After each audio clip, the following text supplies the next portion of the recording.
Well, thank you so much, Senator Harkin, for your leadership in this area and also for helping us frame this important discussion by providing us with such a rich historical perspective and also your vision for the future. I can't think of a better way for us to start our celebration here, so we really appreciate that. Thank you.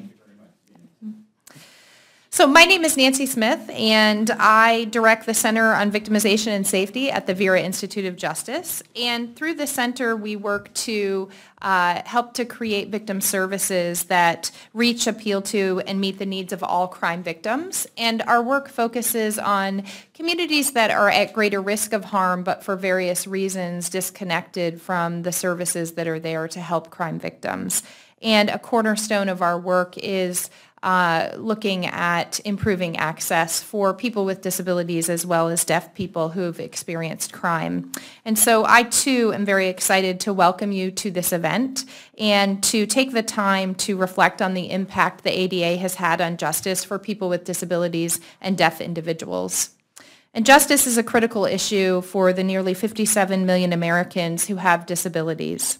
Although there's no widespread or national data collection program on people with disabilities in the justice system, the research that exists indicates that people with disabilities and deaf people are overrepresented in the justice system, both in terms of people who are incarcerated and also people who are being victimized. Research suggests that a significant portion of adults and juveniles who are incarcerated have at least one disability. For example, despite comprising 19% of the overall population, a recent study by the Bureau of Justice Statistics found that 36% of state and 24% of federally incarcerated adults have at least one disability, and 16% reported having multiple disabilities.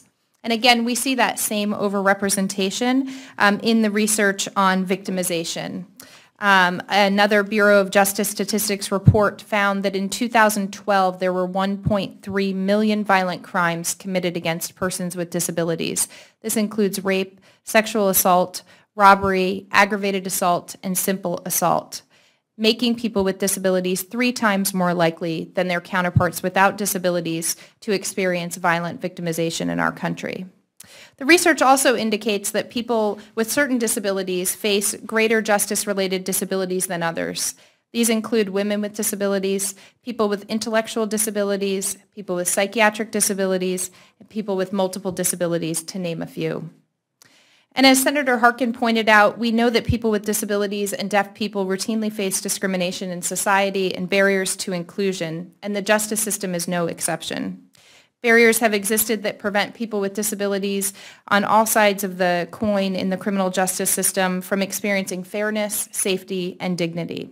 And the Americans with Disabilities Act of 1990 was created to overcome these types of barriers and to help reduce the disparities that people with disabilities and deaf people experience in all aspects of society, including the justice system. It applies to all components of the justice system, from community-based victim service providers to law enforcement to correctional facilities. So our focus here today is to explore how the ADA has intersected with the justice system. Specifically, as Nick mentioned, we will be exploring the impact the ADA has had on justice for people with disabilities, and we'll be charting a path for the next 25 years. We have 4 distinguished panelists with us here today to explore these questions further, and it is my great honor and privilege to introduce each of them, and then they'll each spend about 10 minutes or so sharing their remarks. So first we have Dara Baldwin, who is the Public Policy Analyst for the National Disability Rights Network.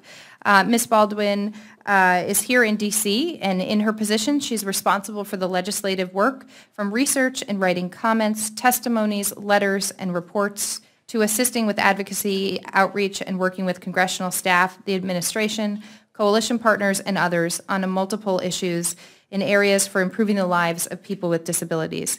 Ms. Baldwin's previous work include assisting in writing the disability provisions of the Violence Against Women Act of 2013, which she helped pass in February of 2013, working as an ADA compliance specialist in D.C. government, a policy analyst at the National Council on Council on Independent Living, and a child advocate in New Jersey, and a senior policy analyst on multiple criminal justice issues at TASH. So we're very excited to have Dara here. We are also joined today by Talia Lewis, who is the founder and board advisor of Helping Educate to Advance the Right of the Deaf, or HEARD. TL is an activist attorney whose advocacy primarily focuses on creating equal access to the legal system for people with disabilities and individuals who are deaf, deaf-blind, deaf-disabled, and hard of hearing. Talia leads intersectional campaigns that illuminate human and civil rights violations against people within our justice system that have gone unaddressed for decades. As the creator of the only national prisoner database in this area, TL advocates with and for hundreds of deaf defendants, prisoners, and returned citizens. As one of the only people in the world working with this community in wrongful convictions, TL regularly presents at universities, testifies before legislative and regulatory bodies, and trains members of Congress, attorneys, and law enforcement about this and other disability-related topics. As I mentioned, TL is the founder and director of Helping Educate to Advance the Rights of the Deaf, an all-volunteer nonprofit organization that works to correct and prevent wrongful convictions and abuse of incarcerated people with disabilities and increase representation of people who are deaf, deaf-blind, deaf-disabled, and hard of hearing. We are also joined by Catherine Walker, who is a criminal justice fellow for the National Center on Criminal Justice and Disability at the ARC.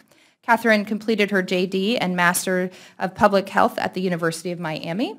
While completing her JD and MPH, Catherine worked in the Health Rights Clinic, a medical legal partnership handling veterans benefits, Social Security disability, and permanency planning. She also worked on the institutional conditions team at the Disability Rights Florida and interned with Disability Rights section of the Department of Justice, Civil Rights Division in Washington, D.C.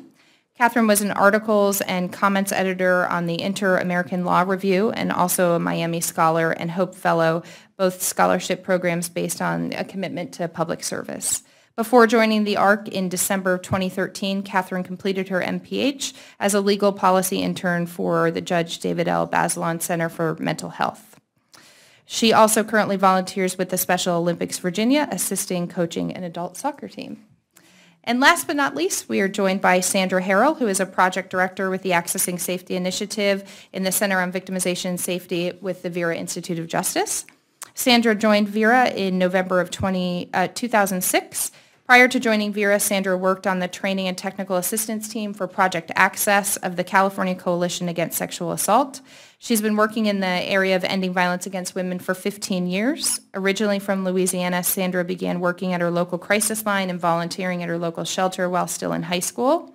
Upon earning her undergraduate degree, she began working for Turning Point Battered Women's Shelter, and after receiving her master's degree from Goddard College, where she focused on radical feminist analysis of sexual and domestic violence, Sandra became the project director for Vanderbilt University's grants to reduce violent crimes against women on campuses. And she worked for nearly 5 years to establish a comprehensive program to both respond to violent crime against women and to prevent them from happening. The program, Project SAFE, was institutionalized at Vanderbilt in 2004. So again, we're very excited to have each of you, and I'm going to go ahead and turn things over to Dara, who will get us started.